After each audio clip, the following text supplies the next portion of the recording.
बिस्मिल्लाहिर्रहमानिर्रहीम। अस्सलाम वालेकुम दोस्तों।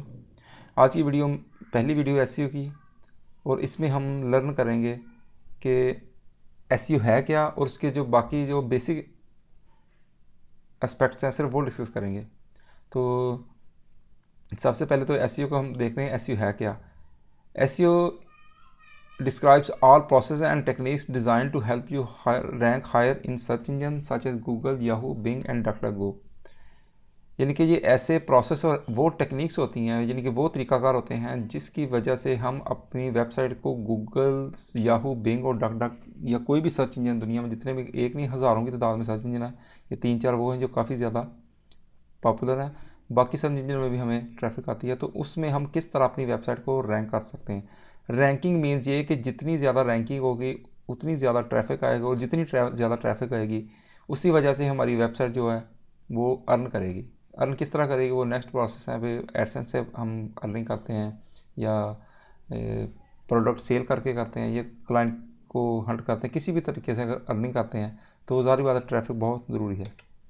Next SEO business. यानी एसईओ में जितने बिज़नेस है उसमें फ्रीलांसिंग, यानी कि हम अपनी जो सर्विस है एसईओ लर्न करने के बाद तो उसको फ्रीलांसिंग के तौर पे फाइवर, अपवर्क या कोई भी पेपर इस तरह के काफ़ी ज़्यादा प्लेटफॉर्म है, वहाँ पे अपनी सर्विसेज दे सकते हैं।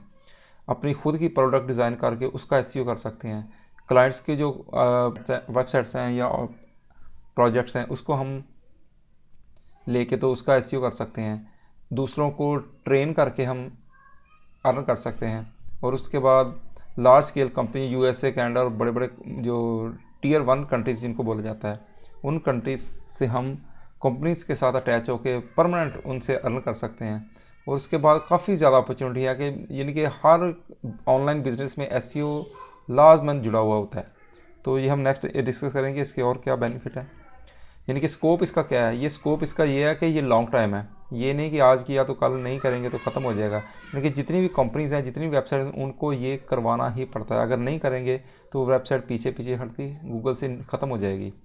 और उसके बाद ये ख़त्म नहीं हो सकता। ये ज़ाहिर बात लॉन्ग टाइम है तो ये ख़त्म नहीं हो सकता। यानी कि इसका तरीक़ाकार बदल जाएगा लेकिन ये ख़त्म नहीं हो सकता, क्योंकि वेबसाइट्स का कंपटीशन रहना ही रहना है। जितनी दुनिया है उतनी वेबसाइट बननी है, और जितनी वेबसाइट बननी है उसका कंपटीशन रहना ही रहना है। ठीक हो गया। और ये इसे तकरीबन हर वक्त इसकी ज़रूरत होती है। ये नहीं होता कि हमने पहले माह कर लिया और पूरा साल नहीं किया तो हमारी वेबसाइट रनिंग में रहेगी।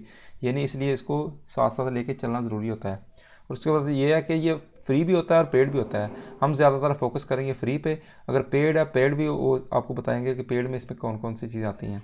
और उसके बाद सबसे बड़ी इसकी जो पैसिव इनकम है, वो इसका जो मेन जो इसका स्कोप है वो इसकी पैसिव इनकम है, कि इसकी वजह से हमें पैसिव इनकम आती है। ये नहीं कि हमने काम छोड़ दिया तो नहीं आएगा इसका। यानी कि अगर हमने किसी भी कंपनी के साथ या किसी भी बंदे के साथ 3 माह, 6 माह या साल का एक प्लान लिया तो वो हमें उसकी पैसिव इनकम आई। ये नहीं कि आ जाए तो ख़त्म हो गया। अगर आप फ्रीलांसिंग करते हैं वो पैसिव नहीं होगा, वो आपको करना पड़ेगा। लेकिन जो अगर आपकी कोई अपनी वेबसाइट है उस पर आपने किया है वो भी पैसिव इनकम है। अगर आप कंपनी के साथ अटैच हैं वो भी पैसिव इनकम है। अगर आपने किसी के साथ, क्लाइंट के साथ लॉन्ग टर्म रिलेशन बनाया तो वो भी इसका पैसिव इनकम है। नेक्स्ट है जी हाउ सर्च इंजन वर्क्स। ये सर्च इंजन 3 तरीक़ों से वर्क करता है। पहले आपकी वेबसाइट को क्रॉल करता है, फिर इंडेक्स करता है और फिर उसको रैंक करता है। ये तस्वीर की मदद से थोड़ा समझने की कोशिश करते हैं। ये देखिए इसके 3 स्टेप्स हैं। पहला क्रॉलिंग है। जब भी कोई वेबसाइट बनती है तो सबसे पहले सर्च इंजन या गूगल उस वेबसाइट को क्रॉल करते हैं, यानी कि उसकी हर चीज़ को हेड से लेकर टो तक, यानी कि सर से लेकर पाँव तक उसको चेक करते हैं। चेक इसके स्पाइडर्स होते हैं, ये जो मकड़ी की तरह के, तो वो पूरी यानी कि वेबसाइट को स्टार्ट टू एंड चेक करते हैं कि इसमें है क्या, किस टाइप की है। तो वो नई वेबसाइट को इंडेक्स कर लेते हैं, तो फिर आस्ते आस्ते उसको डेली बेस पे, मंथली बेस पे हर जगह बार बार चेक करते हैं। और क्रॉलिंग करने के बाद अगर वो इस काबिल है कि उसको इंडेक्स किया जाए तो उसको हम इंडेक्स करवा लेते हैं। यानी गूगल में जब इंडेक्स होती है फिर वो गूगल उसको सॉर्टिंग करता है कि अगर 1000 वेबसाइट है तो 1000 में से कौन 10 या 15 वेबसाइट ऐसी होंगी जो गूगल के टॉप पेजेस पे आएंगी। तो फिर वो गूगल अपने एल्गोरिथम के मुताबिक उसको रैंक करने की कोशिश करता है। नेक्स्ट है जी टाइप ऑफ एसईओ। बेसिकली तो एसईओ की 2 टाइप्स हैं। तीसरी नई टर्मिनोलॉजी ऐड हुई है, टेक्निकल एसईओ। पहली है ऑन पेज एसईओ, दूसरी है ऑफ पेज एसईओ, तीसरी है टेक्निकल एसईओ। ये 3 इसकी एसईओ के टाइप्स हैं। ये हम नेक्स्ट वीडियो में डिस्कस करते हैं साथ। ऑन पेज क्या है? ऑन पेज ये होती है कि हम कोई भी आर्टिकल लिखते हैं या अपनी वेबसाइट डिज़ाइन करते हैं तो उसके जो वर्ड्स होते हैं, कीवर्ड्स होते हैं, वो कहाँ कहाँ पे ऐड करने हैं, यानी कि उसके टाइटल में लगाने हैं, उसके कंटेंट में यानी आर्टिकल में कहाँ कहाँ लगाने हैं, और उसको बाद उसको इंटरनल लिंक किस तरह करना है, इसको कहते हैं ऑन पेज एसईओ। ठीक हो गया। उसके बाद होता है of page SEO. Of page SEO ये होता है कि ये हमारी वेबसाइट के इंटरनल नहीं होता, ये दूसरों के साथ अटैच होता है, यानी कि वो तो हमने अपनी ऑन पेज तो हमने अपनी वेबसाइट पे किया है ना। ऑफ पेज ये है कि अपनी वेबसाइट का लिंक दूसरी वेबसाइट्स में ऐड करना, इसको हम कहते हैं of page SEO simple words में। या सोशल मीडिया पे शेयर करना, वो भी इसी में आता है, क्योंकि हम दूसरी वेबसाइट पे उसको शेयर कर रहे हैं। तीसरा आ जाता है टेक्निकल एसईओ।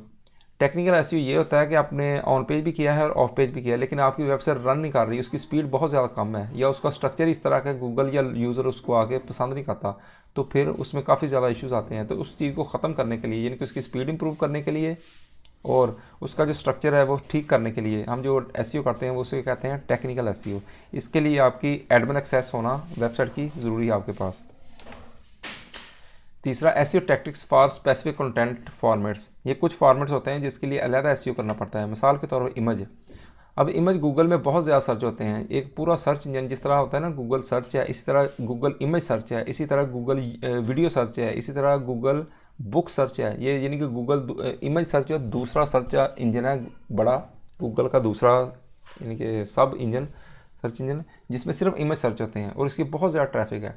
ठीक हो गया। अब हमने जो इमेज अपलोड करते हैं गूगल को नहीं पता इस पर क्या है, तो उसको हमें बताना पड़ता है। मिसाल के तौर पे अगर आपने एक इमेज सर्च किया है, साथ में तो एक मोबाइल का इमेज सर्च किया, अब उसको नहीं पता ये मोबाइल है या क्या है, उसको बताना पड़ेगा ये मोबाइल है, इसका ये मॉडल है। वहाँ पहली बात तो हमने उसका इमेज का रीनेम करना होता है, उसके बाद उसका अल्टरनेट टेक्स्ट देना होता है, वो हम इसको फ्यूचर में इंशाल्लाह साथ आपके डिस्कस करते हैं। दूसरा वीडियो भी जब हम कोई भी अपलोड करते हैं गूगल के मुताबिक वो सिर्फ ऑब्जेक्ट है, उसको नहीं पता इसमें क्या है। ठीक हो गया। तो उसको भी हम इमेज की तरह उसको हैशटैग होते हैं या उसके टाइटल या मेटा टाइटल या काफ़ी चीज़ें होती हैं जिसको हम साथ अटैच करते हैं, जिसकी वजह से गूगल को पता लगता है कि ये वीडियो किस टाइप की है। ठीक हो गया।